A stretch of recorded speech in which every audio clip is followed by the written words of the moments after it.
This is a public broadcast by the Justice for Ezugo family. Just in case you can't say it, my cap, what is written on my cap, it says, no judge is above law, and hashtag arrest Brian Leveson. And my t-shirt, it says, have our profile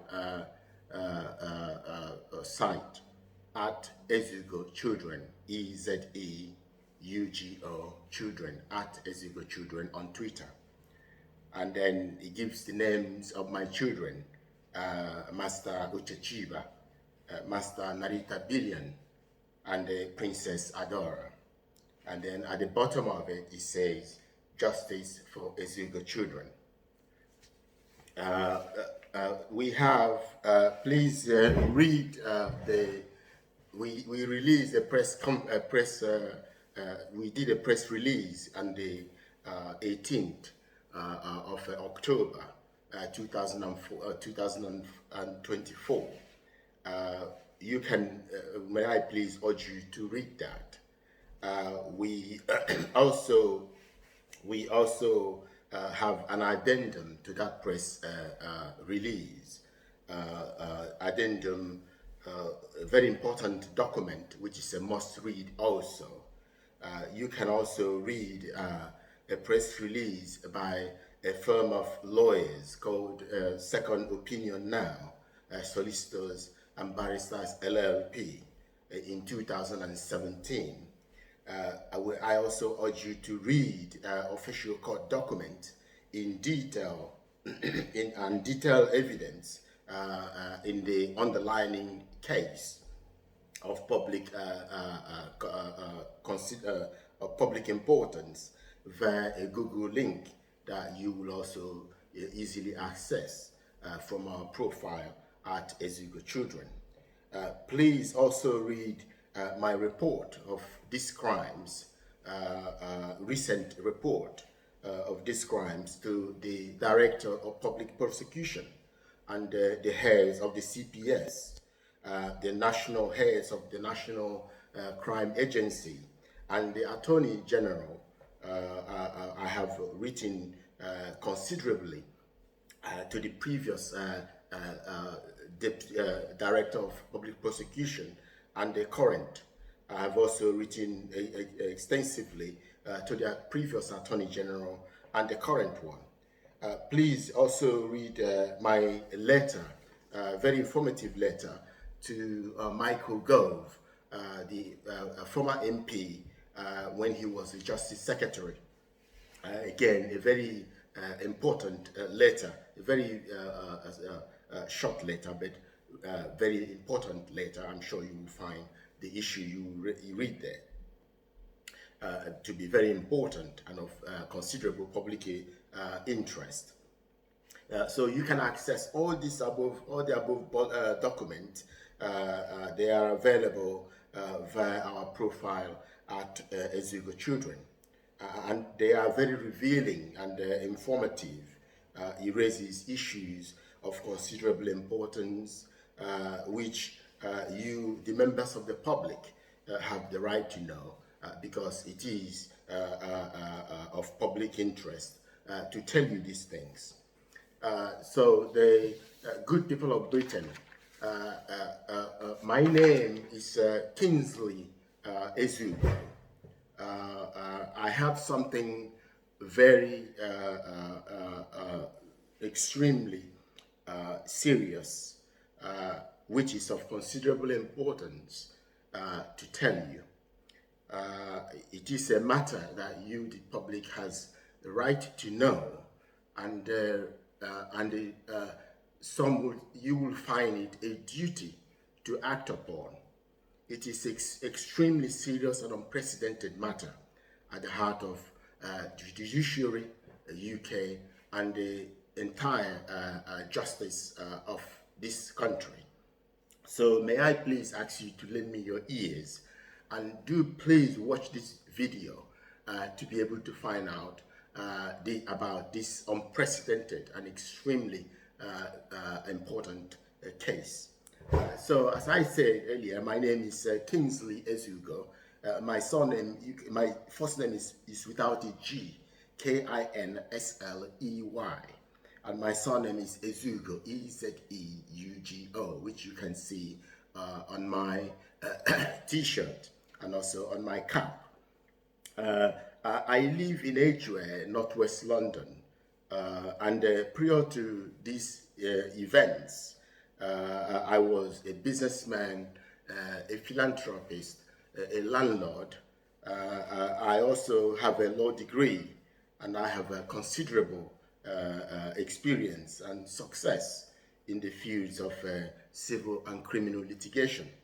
And for over 13 years, I help so many people of all race and color with all sorts of legal matters on pro bono without receiving any payment whatsoever. And because of the importance, the seriousness, and the unprecedented nature of what I'm about to tell you,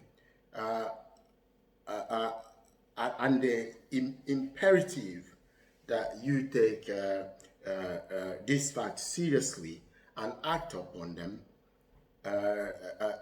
So let me tell you just a few words before I begin.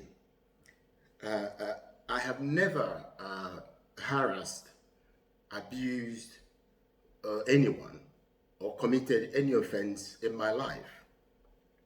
I have never suffered from any form of mental illness, minor or major, any form ever in my life.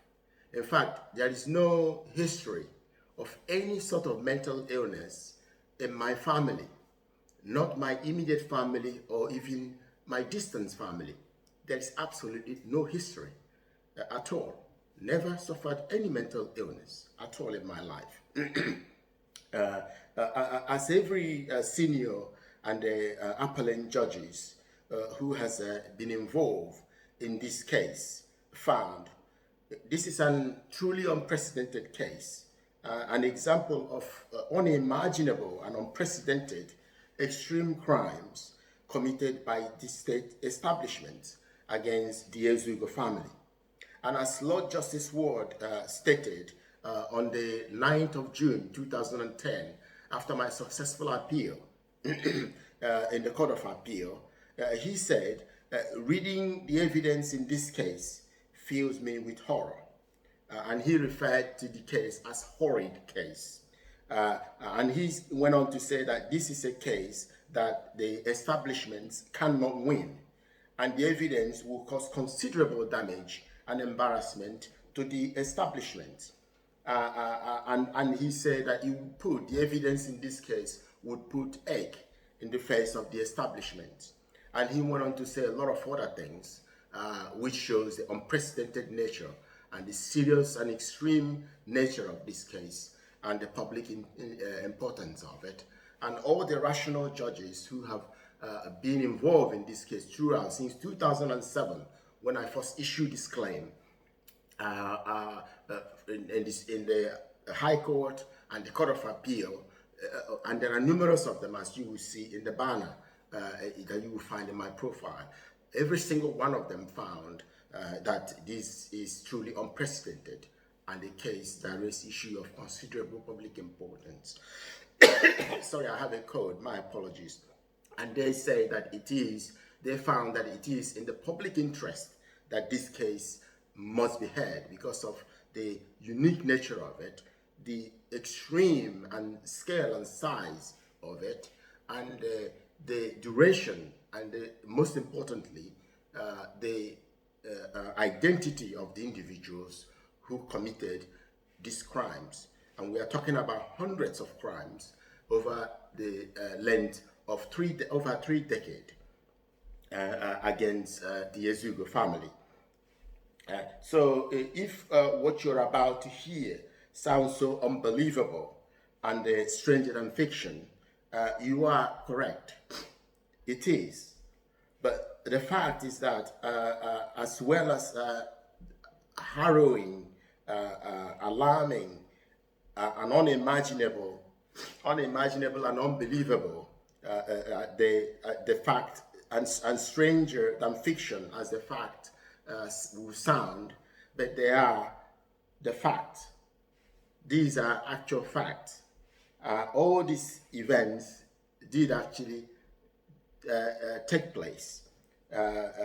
The facts are undisputed and indisputable. These facts has been tried, tested, verified, and they are verifiable. They have been proven in various courts.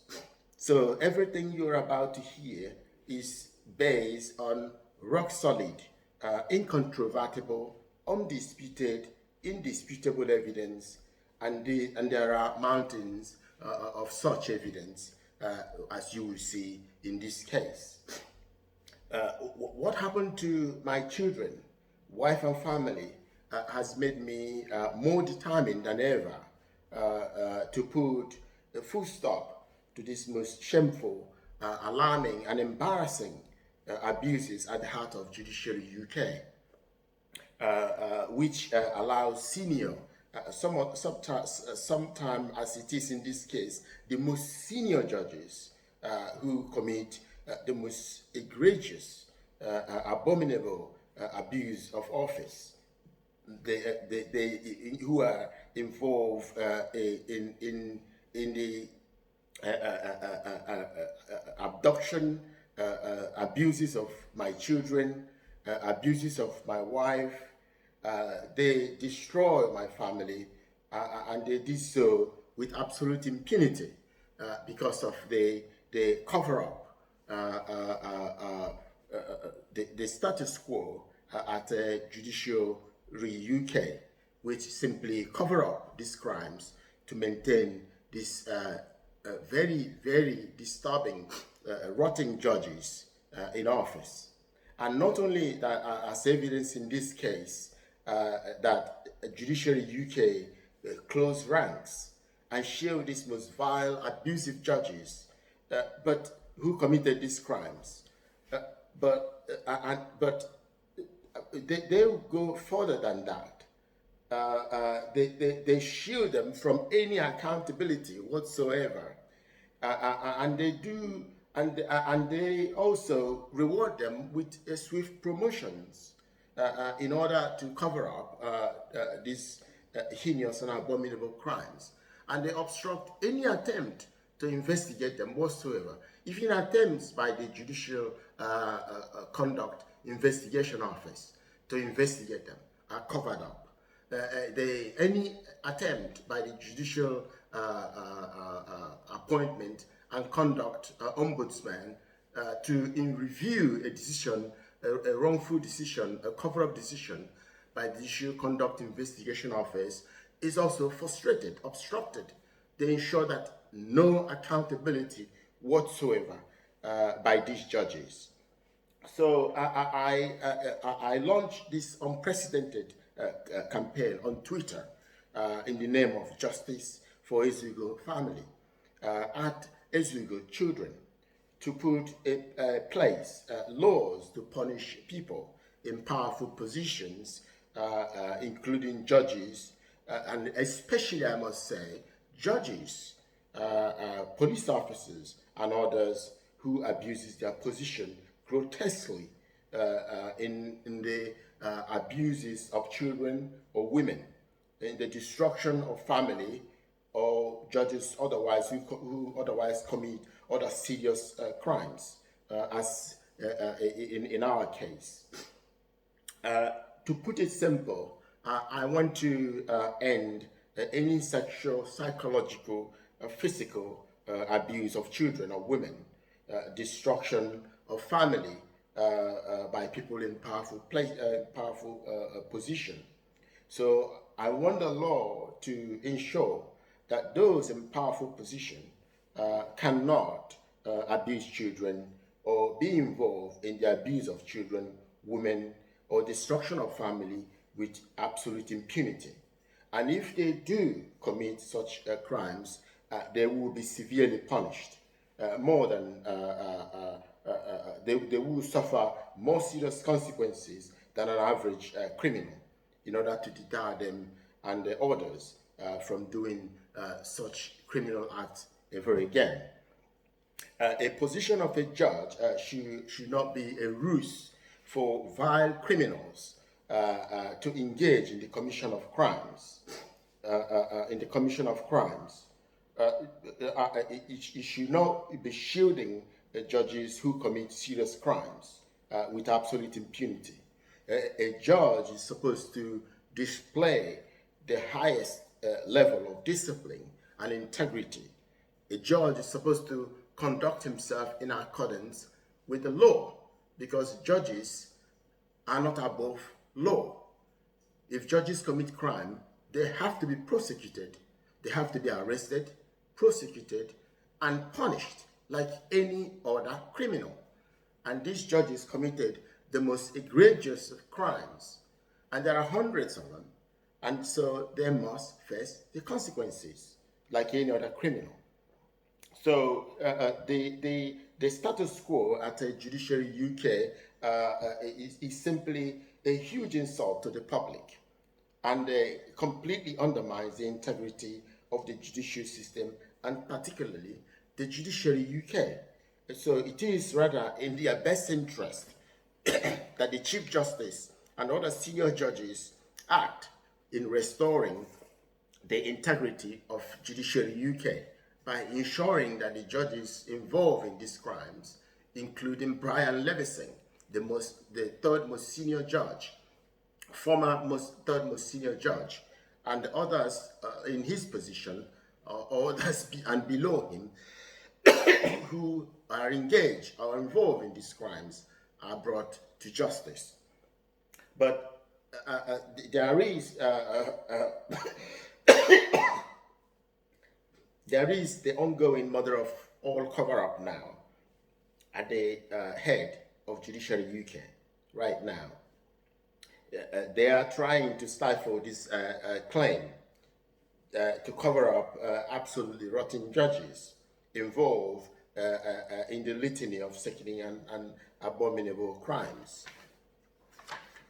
I have tons of covert recordings.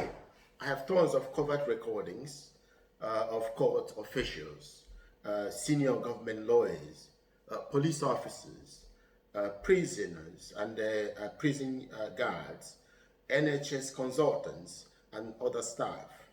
I also have 7 sets of confidential court files as absolute proof that some of the former and the current most senior judges in the Judiciary UK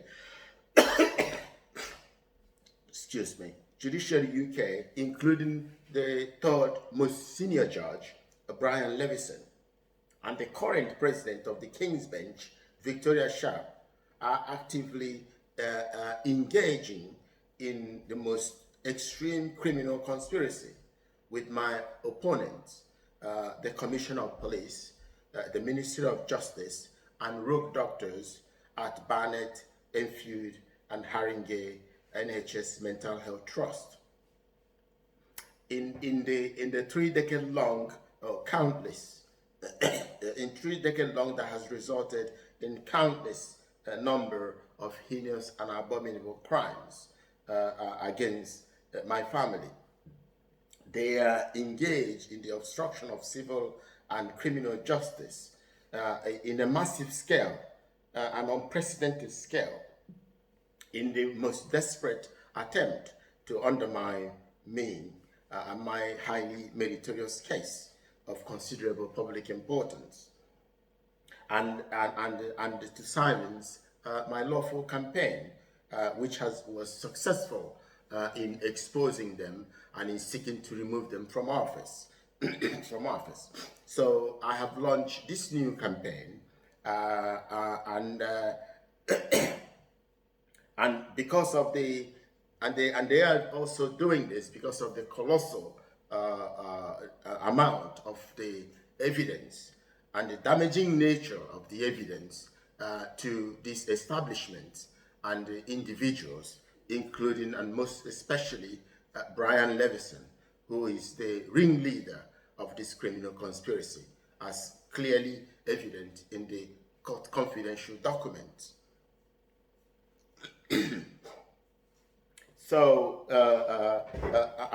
and for this reason, I need your urgent help to end the ongoing murder of cover-up by Judiciary UK, where senior judges and have obstructed this most meritorious claim by which an attempt to ensure that this campaign cannot achieve its objectives.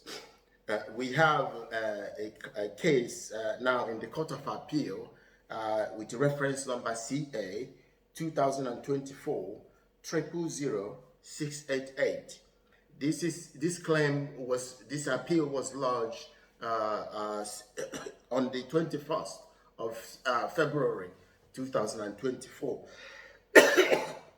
This is an emergency appeal seeking absolutely necessary and very simple court order that will ensure that the underlying case proceed expeditiously, as all the rational judges said since 2017. And in accordance with the rule of the Court of Appeal, this order should have been made within 7 days. Yet for 9 months and counting, they have taken every measure to obstruct this appeal to this day that this order has not been made, because they are trying to stifle the underlying case through the back doors to ensure that you, the members of the public, does not hear this evidence, because the evidence, as they say, it will cause considerable damage for all the establishment. Of course, when you abuse children and when you have evidence that people in authority, senior judges, including Brian Leveson, the third most senior judge, the former commissioner of police, Cressida Dick, and the senior government lawyers are engaged in a criminal conspiracy in the abduction, sexual abuse, and attempted murder of my children, in the attempted murder of my wife, in kidnapping me, holding me hostage for 4 years, subjecting me to extreme torture, and attempted to assassinate me in prison. They even locked me up in a mental hospital for 1 year. Again, attempted to assassinate me there. And despite the fact that I haven't committed a single offense in my life, never suffered from any mental illness in my life. And there I have tons of evidence to prove all this. Of course, when the public hear this evidence, it will be damaging to the establishment, especially when the man who was then the third most senior judge was the man directing these crimes, was the man actively involved in these crimes, was the man engaging in these crimes. It will be damaging. And I make absolutely no apologies about that. And I want the public to hear the evidence. So I not only have these covered recordings of government lawyers, police officers, and prison and guards and prisoners, and recording of NHS consultants and staff in Chestham Hospital, Enfield. But I also have 7 sets of confidential court files, and these put an absolute proof that the most senior judge, the third most senior judge, Brian Leveson, and the current president of the King's Bench Division, Victoria Sharp, are engaged in the most extreme criminal conspiracy and cover-up with with my other opponents, the Commissioner of Police, the Ministry of Justice, and Barnet Enfield NHS Mental Health Trust, and these resulted in the 3 decades of crimes And we are attempting to ensure that they are held accountable for these crimes, but we are faced with this model of cover-up. In every court, in every jurisdiction, they, under the watchful eye of the current Chief Justice, the President of the King's Bench, use selected judges, that she selected herself, to bog me down in totally perverse and malicious cover-up decisions, simply to ensure that the underlying claims cannot go to trial, because as immediately they go to trial, the evidence will be put in the public domain, and the evidence, they say, will cause considerable damage. So what they are saying is, because evidence will cause considerable damage, you are going to let criminals, most vile criminals, involved in the abduction and sexual abuse of my children, attempted murder of my wife, attempted assassination of me, you're going to let them go free because the evidence is damaging. But you don't do that to other criminals. They're only doing this because these are judges. It doesn't make any sense at all. It doesn't make any sense to me, and I'm sure it will not make any sense to any rational member of the public. And I need your urgent help in that regard. So this, the order that should have ensured that this case progress to expeditious trial, as the senior and appellant judges said since 2007, remains unresolved now. The appeal, the order has not been made. They continue to obstruct this appeal for 9 months and counting. This campaign also seeks, among other things, to free innocent men wrongly held in jail, and men of sound mind, sane, completely sane people, young men held in mental institutions all over the UK. You will not believe the sheer number of innocent young men in prison and in mental institution. I was there and I saw with my own eyes, I experienced myself that these men are innocent, because I was able to use my legal knowledge to read their legal papers as I was helping them drafting their grounds for appeal to help them appeal and get out of prison. I was able to see that these are innocent men, and I saw just the ones I saw. And there are so many of them locked up all over prisons in all over the country.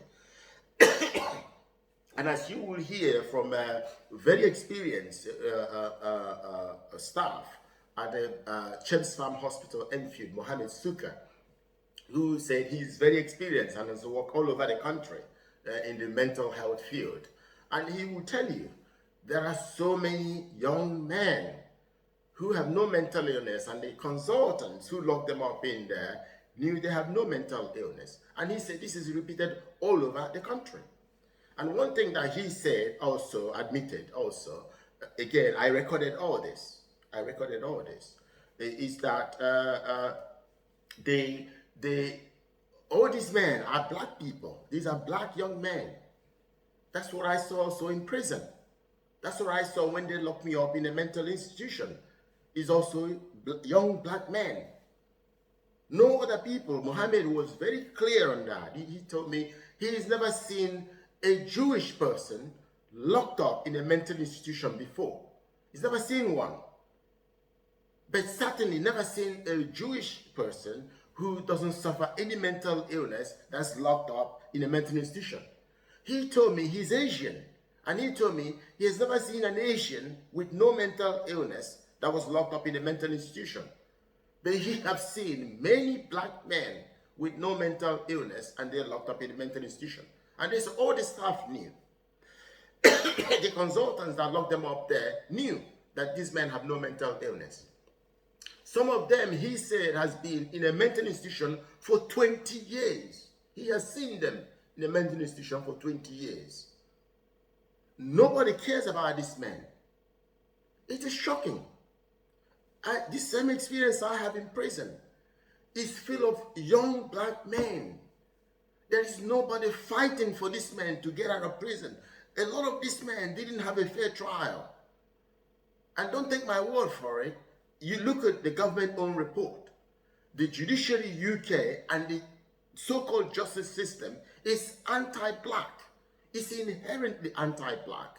It's made to work against black people, which explains it's not a coincidence that you see this a lot of young black men locked up in prison. Even those who committed small offense that shouldn't go to prison are sent to prison, and they're sent to prison for a very long time. People told me, and these are, some of them are white people. They were very honest about it. They told me their friends who are black people who are serving 2-3 times the sentences than average person, white person, will be given for the same offense. And they told me they know a lot of black men in prison who are innocent men. And I keep saying, I say this to you before and I'll say it again. What is really striking is that there is not a single institution, there is not a single person who are fighting to let this man out of prison. There's not a single person who are fighting to let this young black man locked up in mental institution out.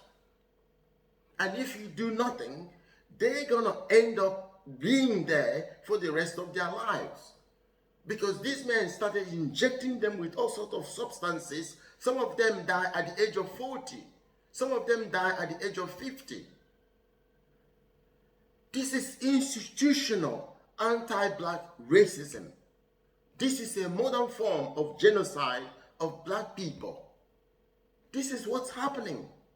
I had another individual that I was helping with his appeal. He is a white guy.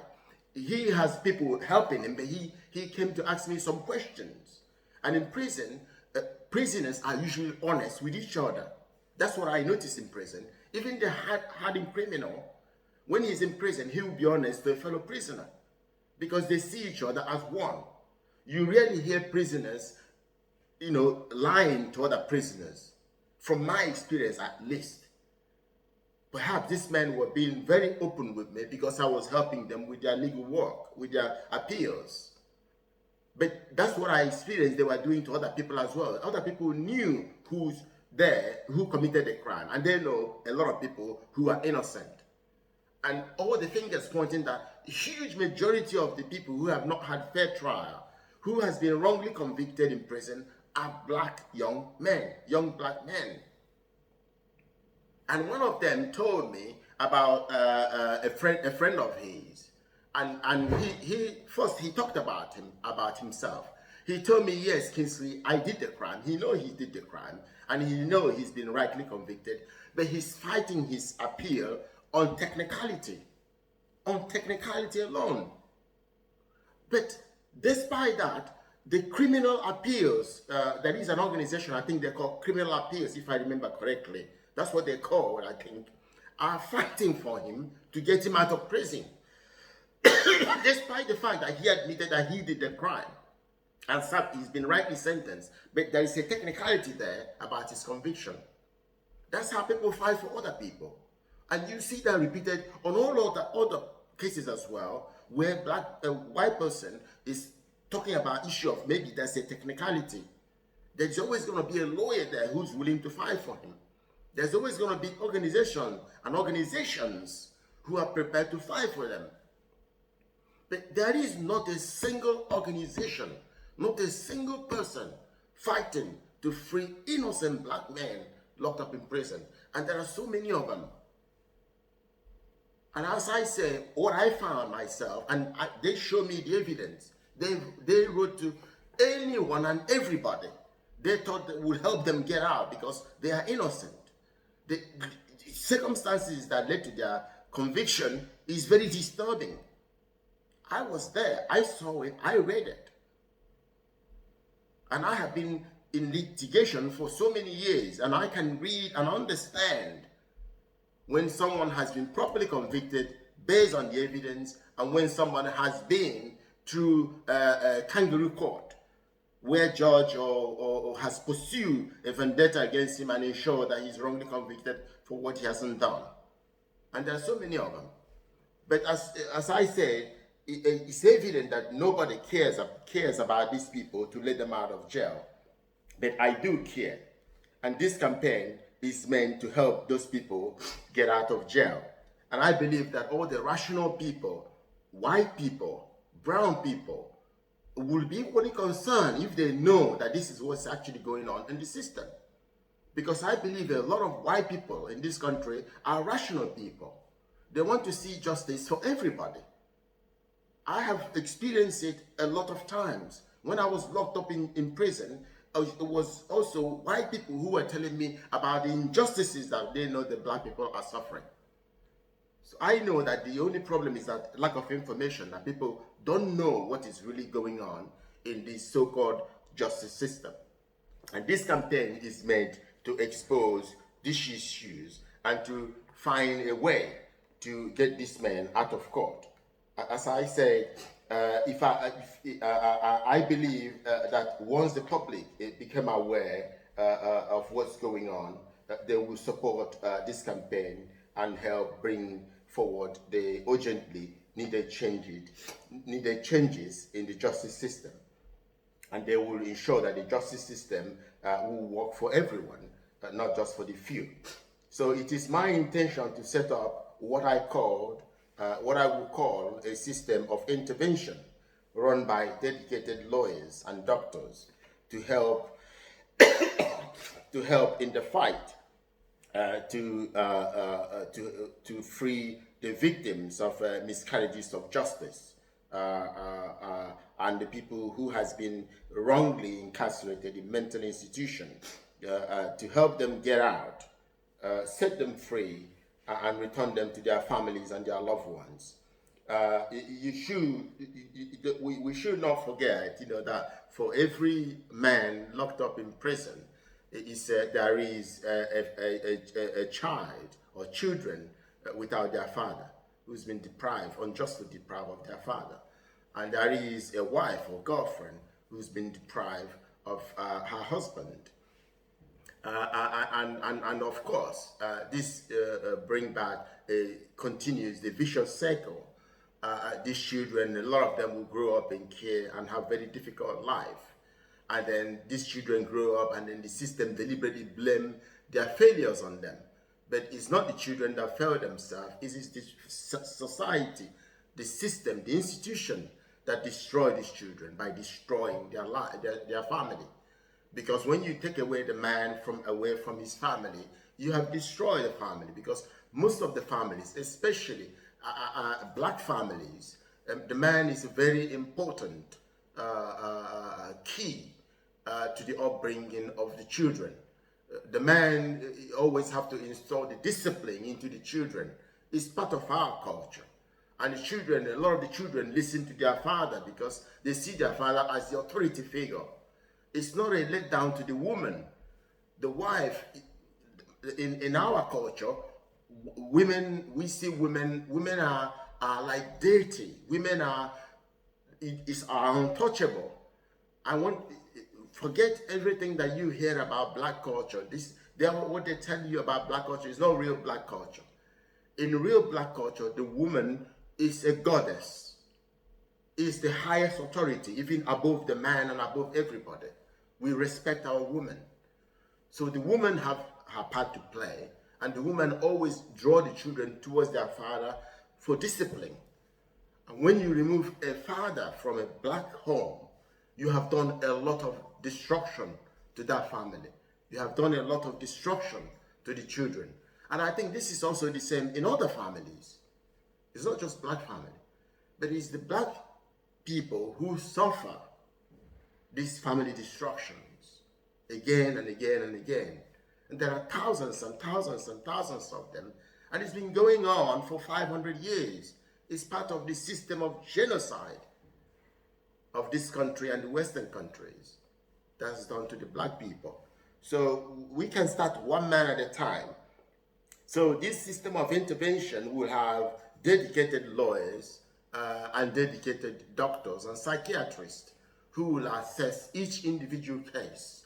And where someone has been wrongly convicted, we will fight to get them out.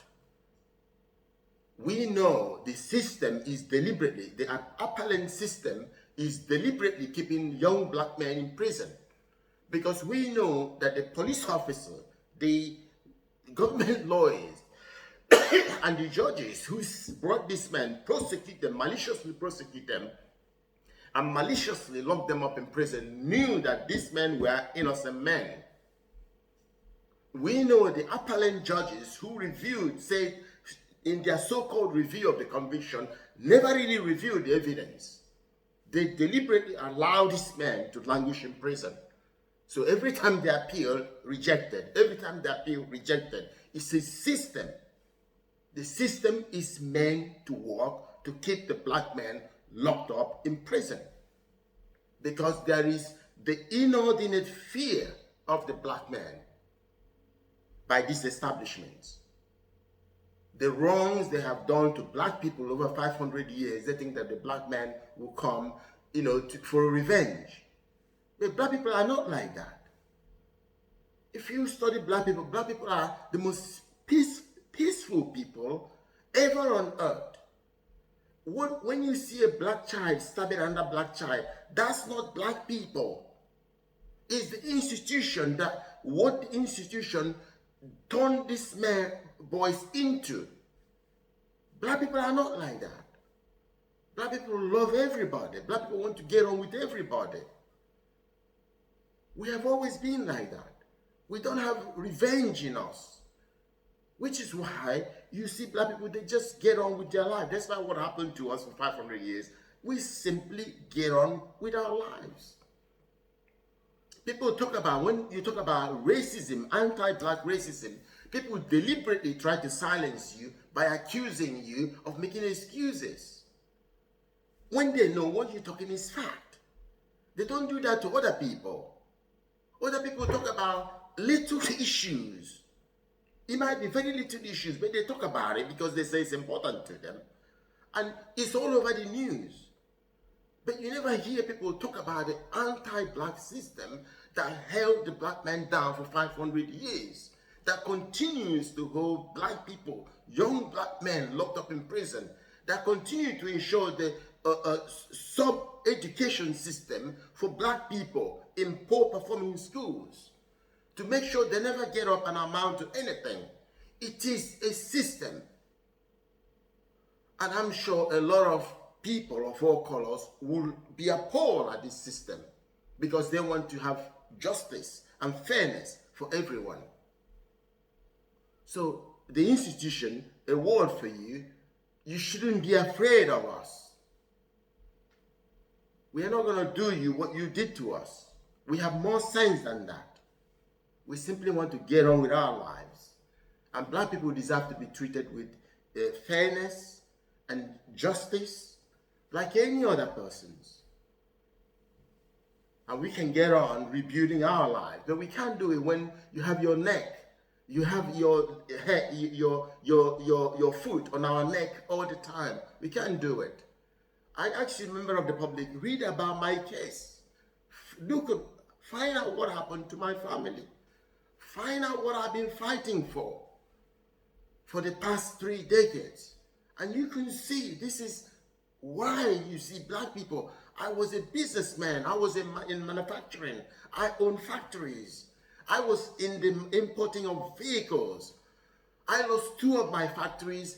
I lost about more than 200 vehicles as these guys locked me up in prison. I lost all my property. I had vast amount of lands and property. Lands that I bought and properties that I bought to build free schools in my philanthropic project for free schools and orphanages for people who are not privileged to secure good education for themselves or proper homes for themselves. That's why I invested in buying these lands and properties. I have lost documents to these properties because these guys locked me up in prison, disposed my home in London, my properties in London, I've lost the documents to these properties. I lost everything. We even lost properties belonging to our family for generations. Lands that has been agricultural lands that have been there, hectares and hectares of land that have been there for generations. I lost all that. So I'm not someone who makes excuses. And many black people don't make excuses. We have a right to raise issues that's affecting our people, like anybody else. And I hope you, the members of the public, will hear the truth, read the evidence in this case, and say, wrong is wrong.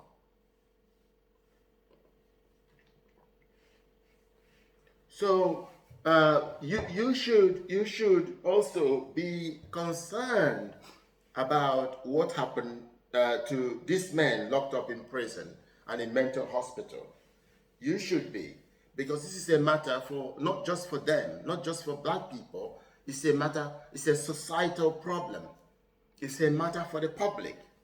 At least it is your tax money that pays to keep this man in prison and in mental hospital.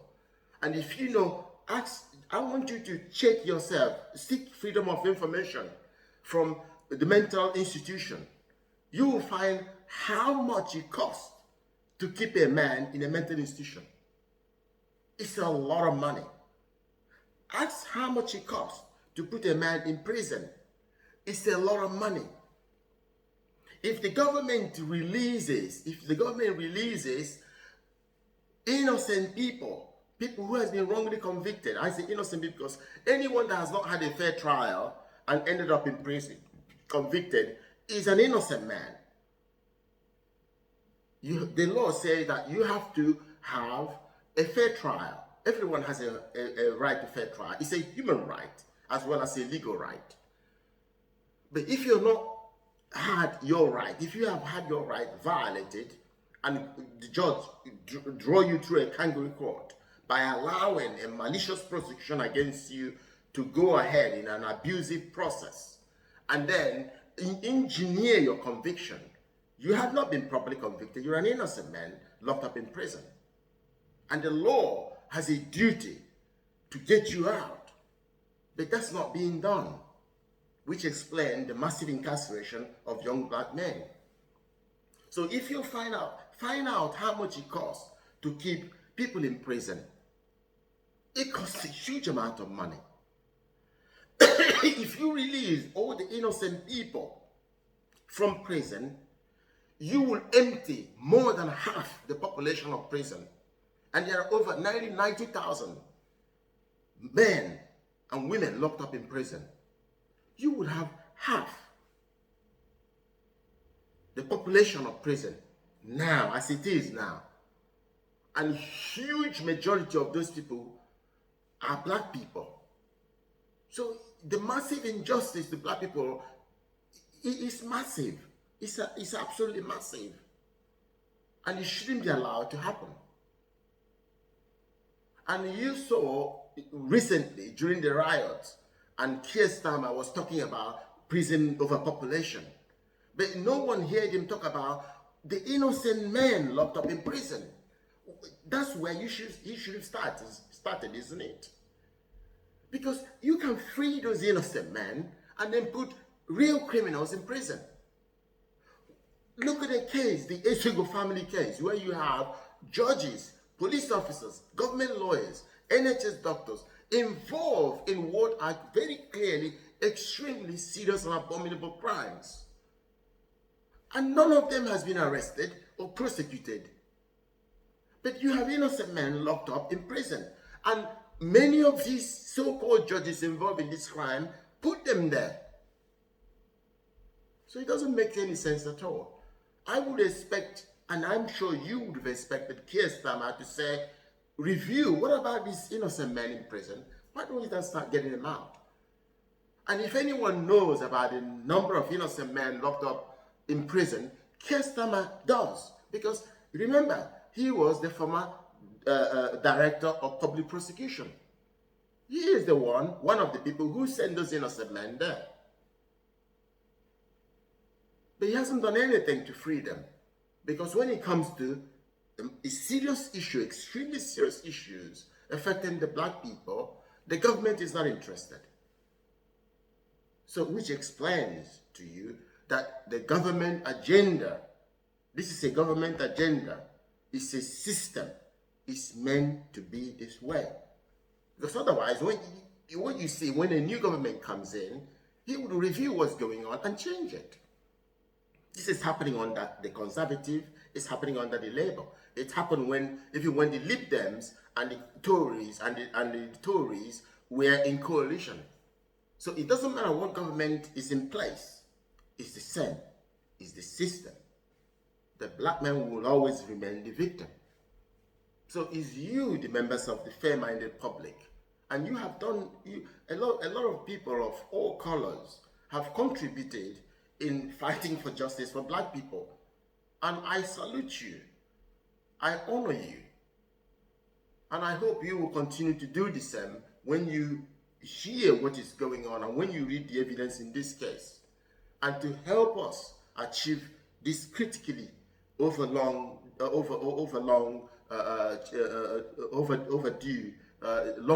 overdue changes that will benefit large majority of the public. But it's not only because the taxpayer pays to keep this man in prison and in mental hospital, which is a large amount of money, but also when these sort of injustices have a way of affecting everybody else.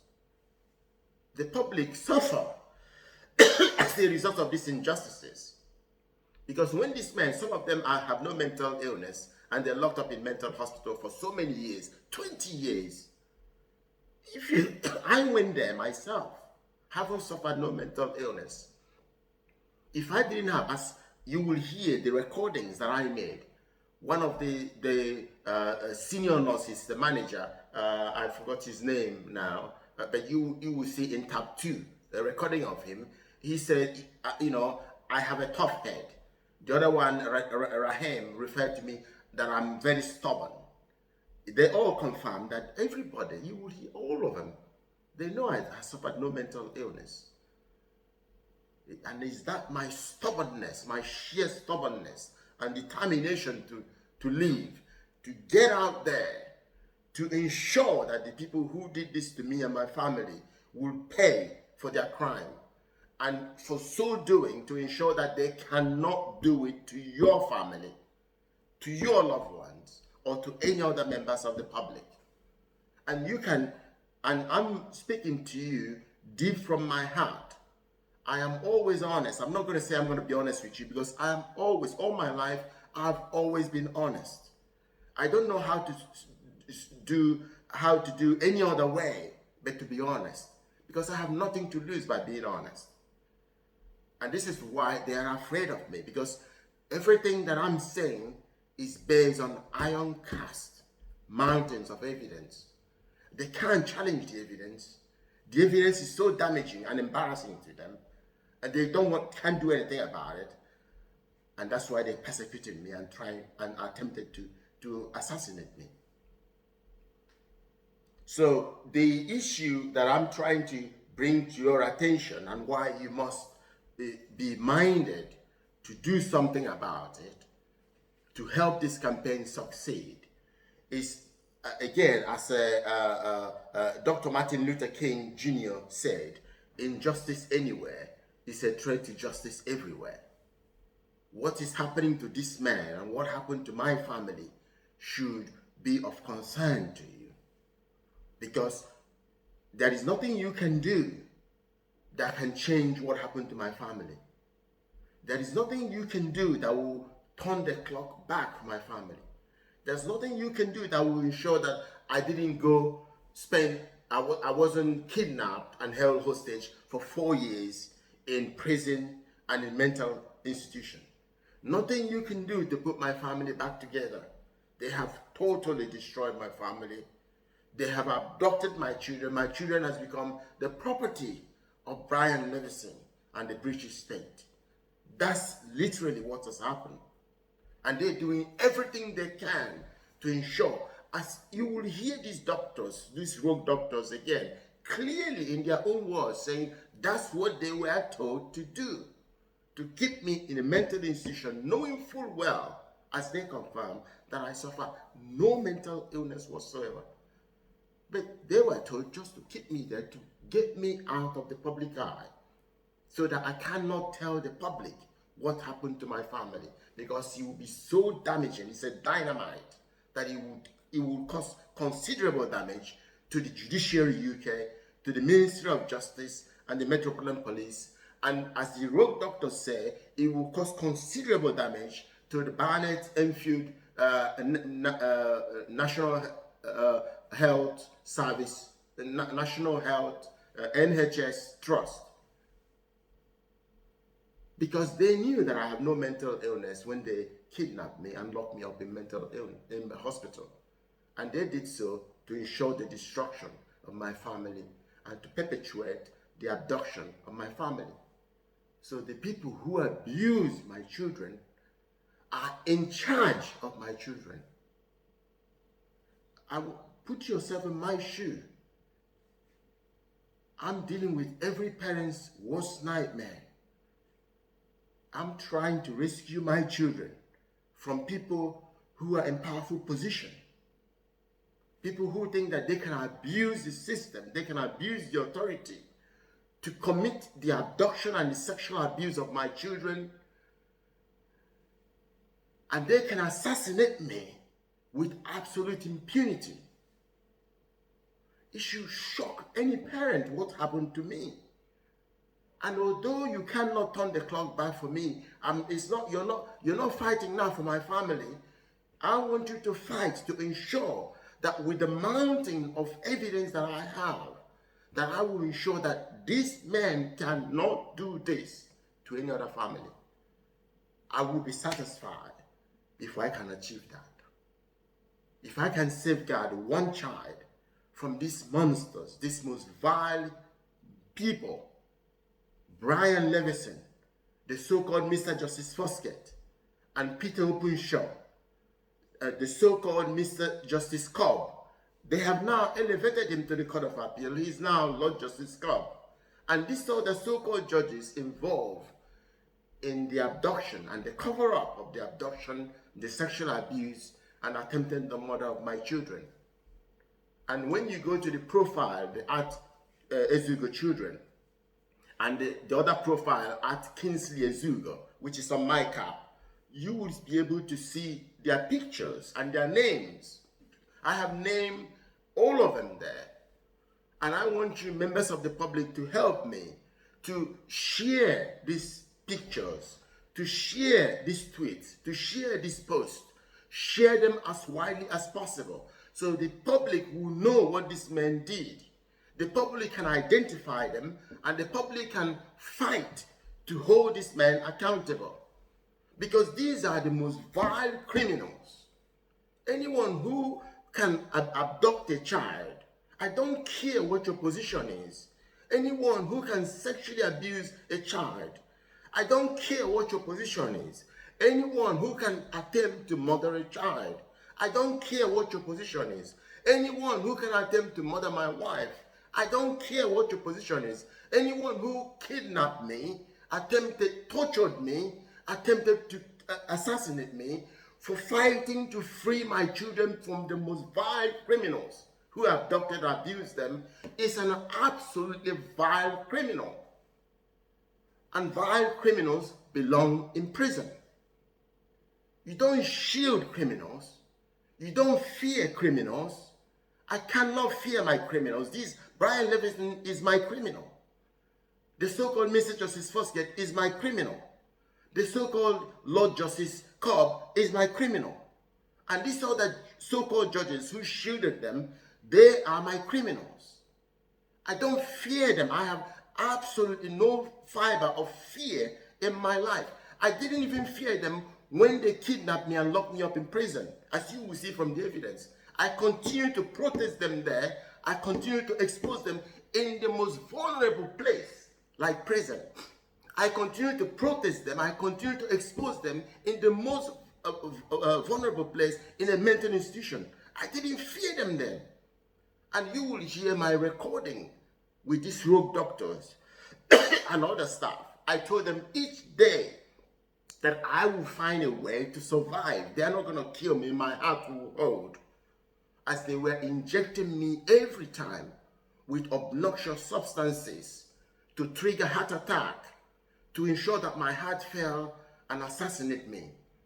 As they were injecting me poisons to trigger muscle paralysis. And each time they did so, they simply took me and put me in isolation, in solitary. And they left me there to die. They didn't know how I managed to survive. Heart attack after heart attack. They keep injecting me, forcing heart attack. I suffer the worst pain, heart attacks. They left me there to die. But I survived. And it all backfired. It backfired massive time because I came out with the evidence. Mountains of recorded evidence that show what they were planning to do and what they did and who directed them to do it. And all of them pointing to Brian Leveson. And you will hear these rogue doctors themselves telling you that it was Brian Leveson. You will hear the psychologist, Lewis William, telling you in the recorded covert recording that they received about 20 to 30 confidential files from Brian Leveson, from the Commissioner of Police, from senior government lawyers of the MOJ, my opponents. My opponents couldn't defeat me. They couldn't silence me. Then they attempted to murder me. I don't want that happening to you. You're going to help me hold them accountable. And you will hear them, they openly, all of them knew I suffer no mental illness. All of them talked about it. You will hear the rogue doctors telling you they knew I suffer no mental illness, but they were told to hold me there and to get rid of me. Never let me out, because once I get out, and if you, the members of the public, hear what happened to me, that you will do something about it. And that's what they fear. And that's what you have to do. You have the responsibility to do it.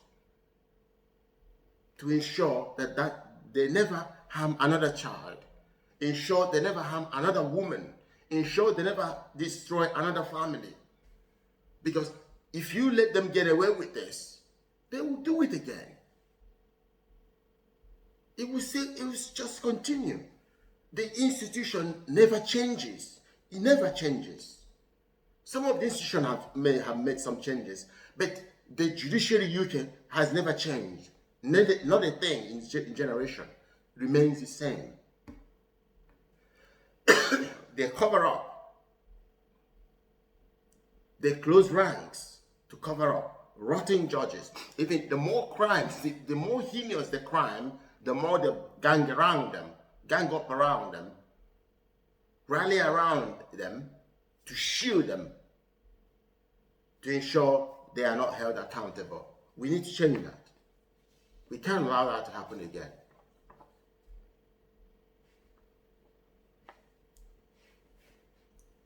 So, I'm speaking to you from the experiences that I had, and I'm telling you what I know. It's not what somebody else told me. It's what I experienced, what happened to me. And there is something deeply wrong at Judiciary UK and the heart of government. You will see when you read the evidence in this case that there is something deeply wrong in a system of justice and judicial system and the government that goes as far as kidnapping me and attempting to assassinate me to cover up the abuses of my children. That goes as far as injecting me with things to trigger heart attack to ensure that they kill me. And they're doing this to cover up senior judges, including Brian Leveson and the so-called Mr. Justice Foskett and Peter Openshaw and the rest of other so-called judges, police officers, and the government lawyers. And no one understands this more than the ones Dr. Asim Sado, because I also recorded my meeting with one of the doctors, Asim Sado, who later they again also turned him into a rogue doctor like they did with Sima Soko and Thomas Chu. But before they turned him into a rogue, an evil, he did, when we had our meeting, also found that I have suffered serious miscarriages of justice. And he referred to people like Brian Leveson and Foskett and others involved in this crime as very bad people and very bad actors. These very bad people and very bad actors, of course, abducted, sexually abused, and attempted to murder my children. These bad, very bad people and very bad actors who attempted to murder my wife and attempted to assassinate me.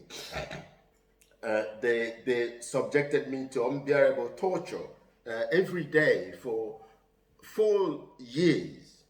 And I tell you, one of the things that they were doing, as you will see from the evidence, they will send this rogue doctor, send about 50 men each time to violently assault me. They assault me on one occasion. They assaulted me so much that I lost consciousness. I stopped breathing, and instead of them resuscitating me, what they were told to do was to take me and then dump me in solitary so that I would die there. That's what they intended. What they wanted is to kill me. So if now I've stopped breathing, they just leave him there to die. And that's what they did. They just took me and left me there to die.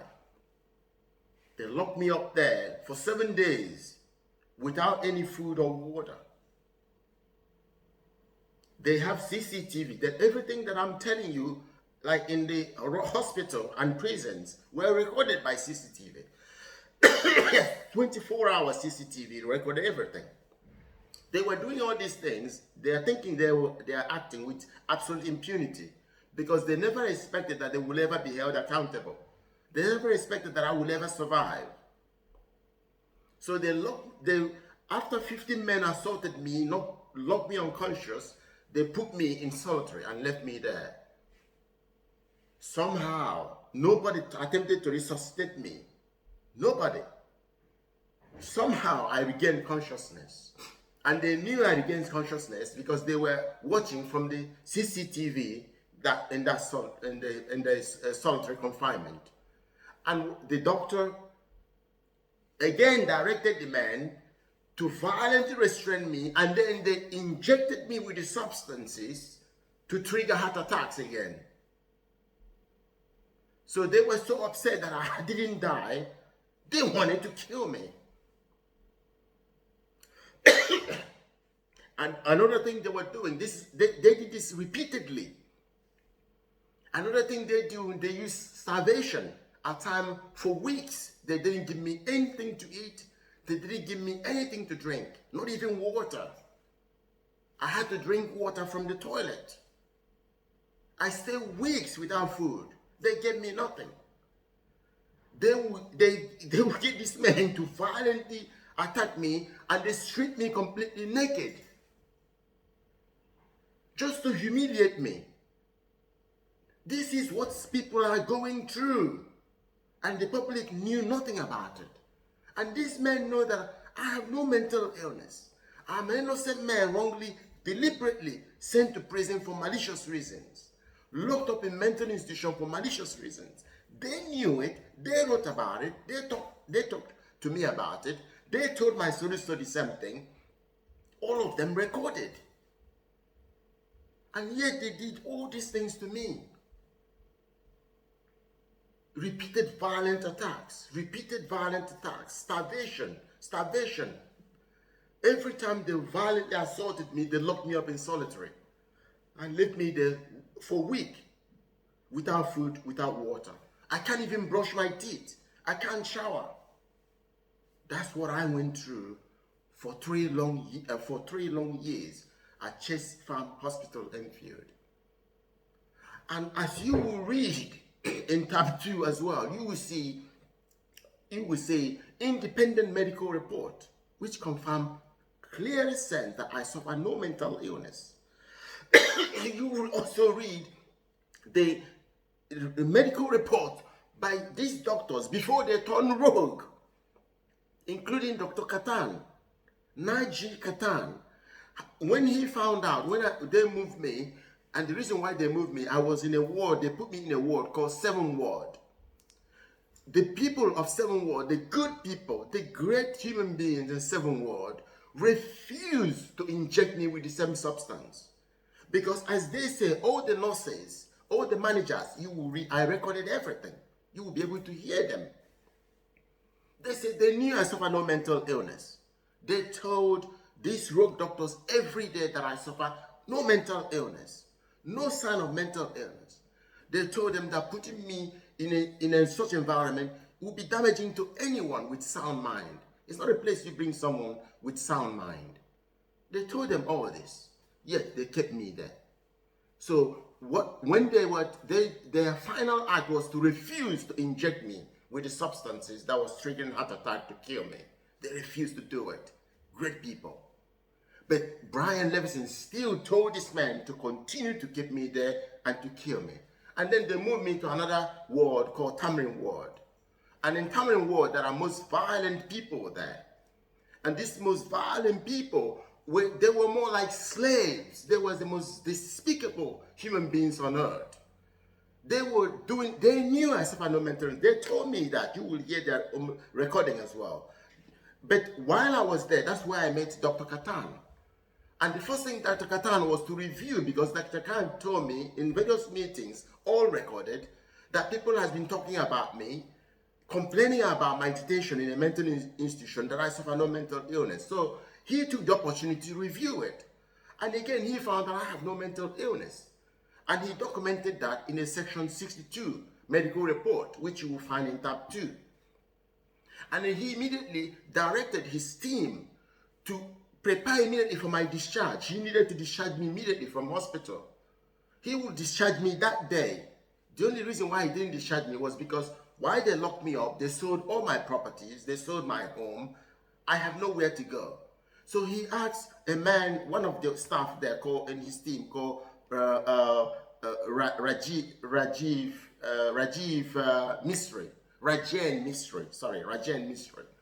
to contact the council to get me a normal housing, for person of sound mind, because they cannot discharge me to a treatment center, which they normally discharge other people, who come to them with mental illness. So I need to be discharged just like in a normal person, like any other normal human being.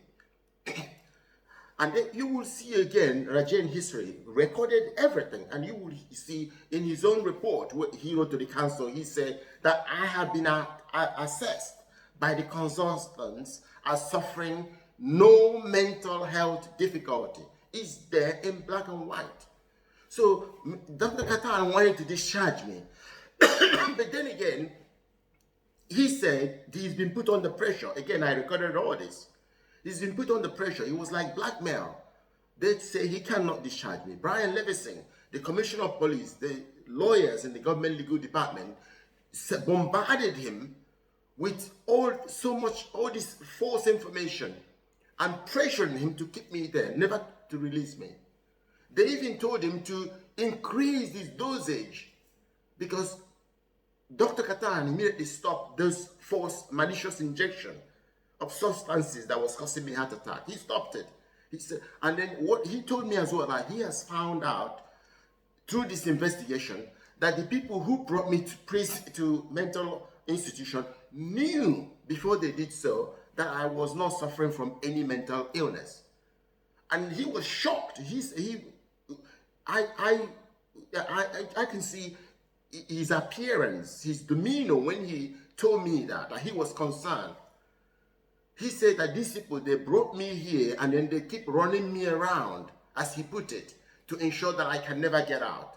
He said they brought me here when they know they should never have. And he was minded to release me immediately.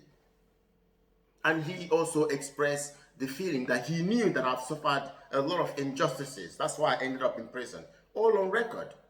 And even you will hear other recordings. While I was speaking to him, he had the opportunity to speak to the staff at Tamarin Ward. These most despicable individuals that were abusing me, violently assaulting me, and really making my life hell. He told them that this man, Kingsley, doesn't suffer any mental illness, that I shouldn't be here. And he warned them and said, don't mistreat him, don't treat him the way you're treating him, because he shouldn't be here.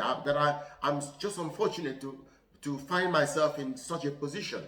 And he told them that he's trying to discharge me quickly, to get me accommodation so he can discharge me.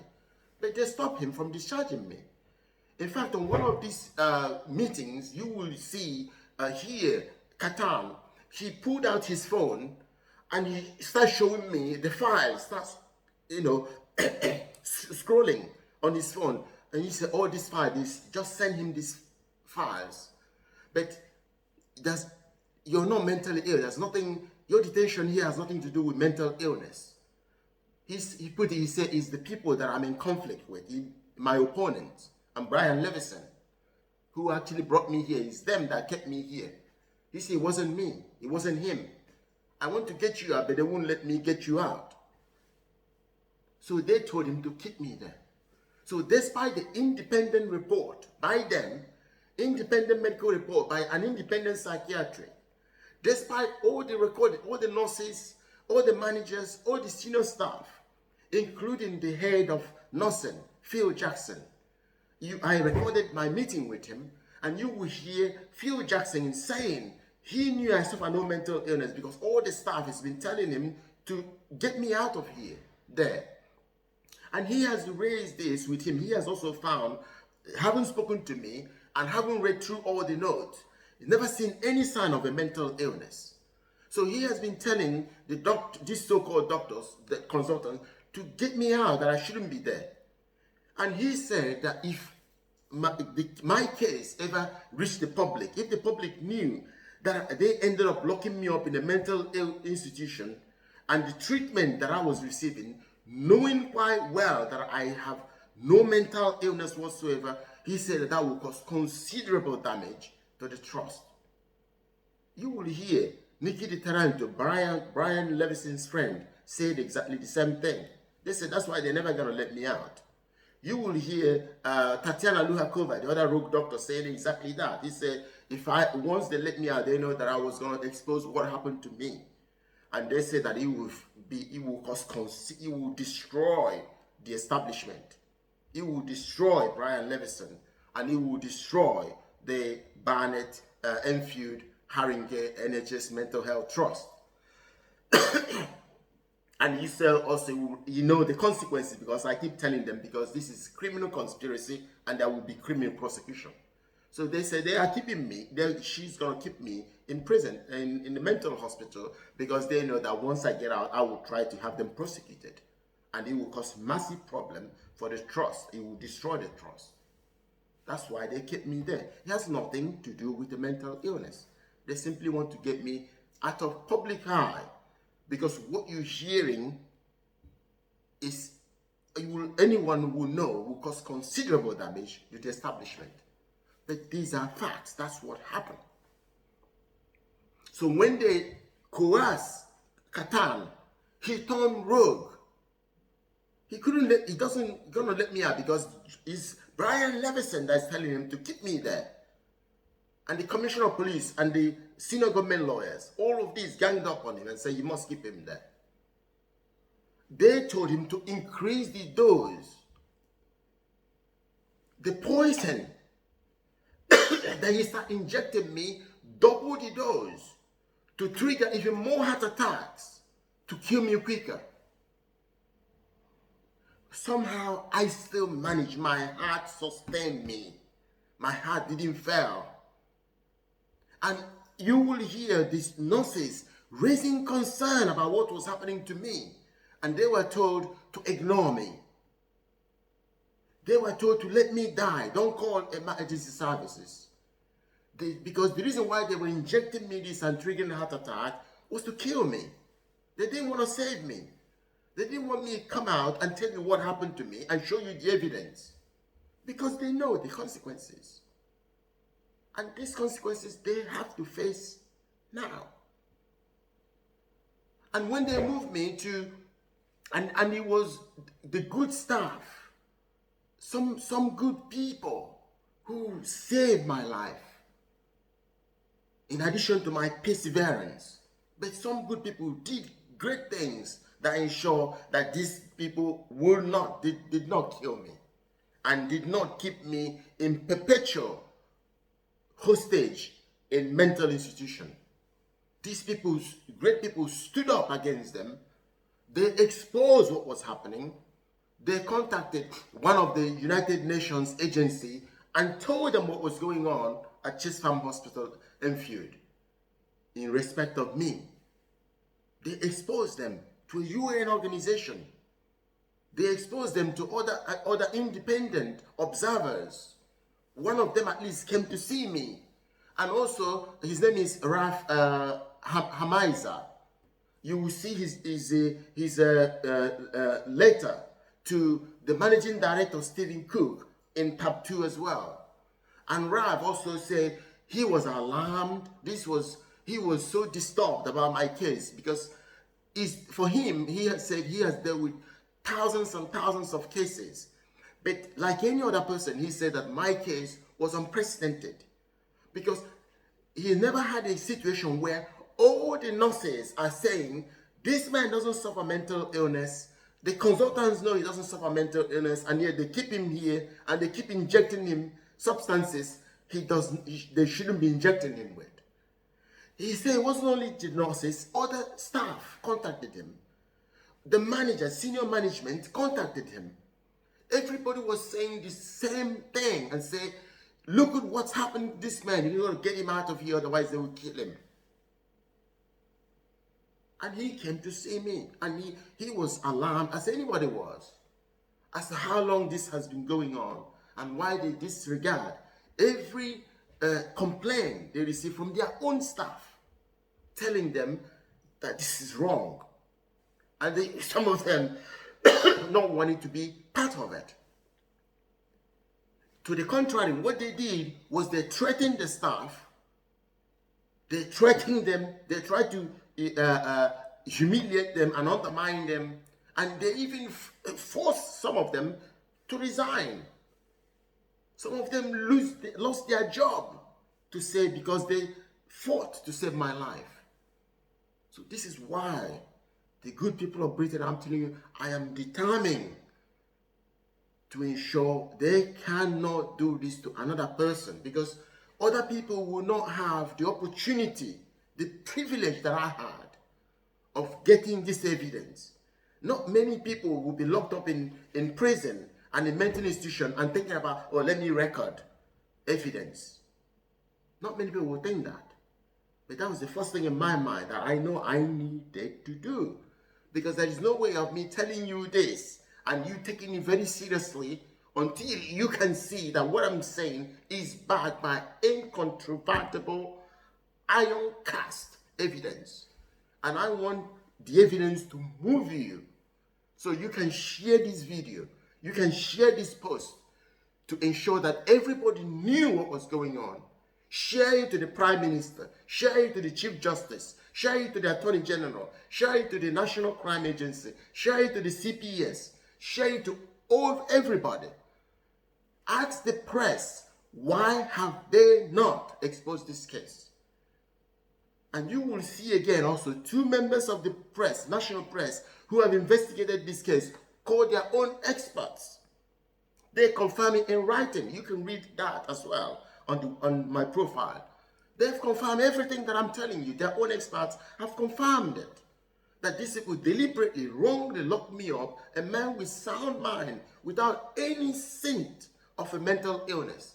They locked me up in a mental institution to assassinate me.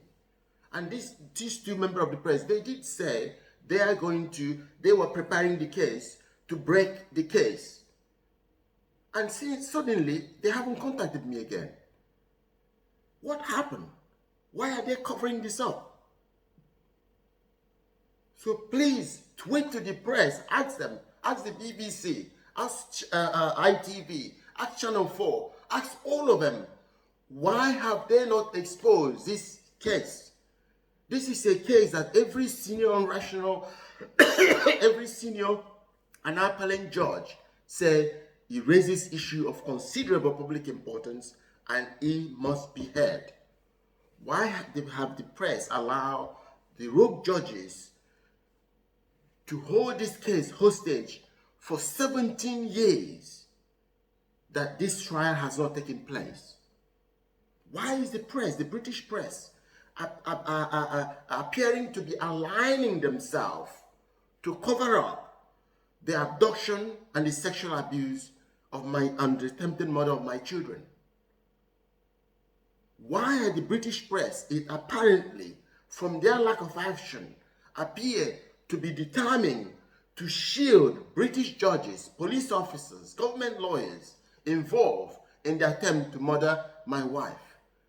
People who kidnapped, held me hostage for 4 years, tortured me, and attempted to assassinate me.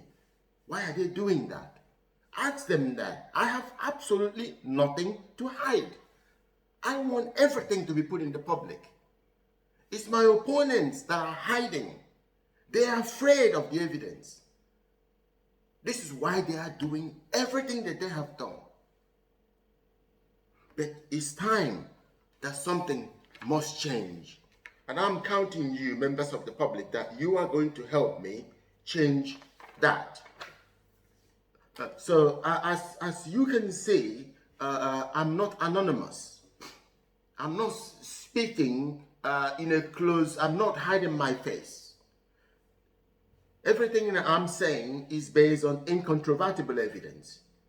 You can see from the legal papers and the correspondence in Google link that you can access from the profile that I have written directly to the Prime Minister, the former Prime Minister, Rishi Sunak, and the current Prime Minister, Keir Starmer.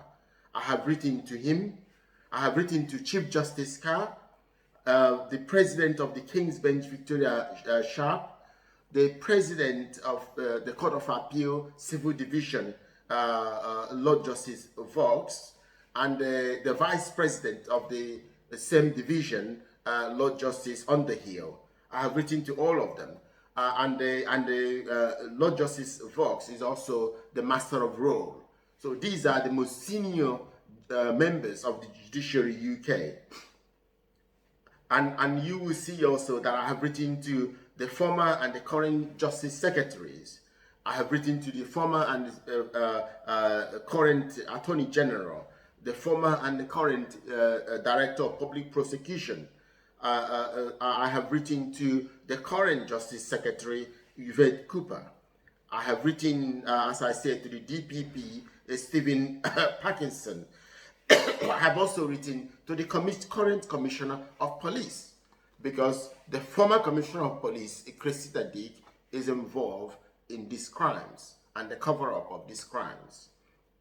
I have written to all these people at least 8 times. So as you can clearly see from the evidence, all the senior members of the Judiciary UK and every judge worthy of knowing knows about these crimes. All the people in power, all of them knows about this campaign. But most importantly, all of them knows about these crimes and those who committed them. All of them knows me. They know my details, and my details are in public domain, and they know where I live.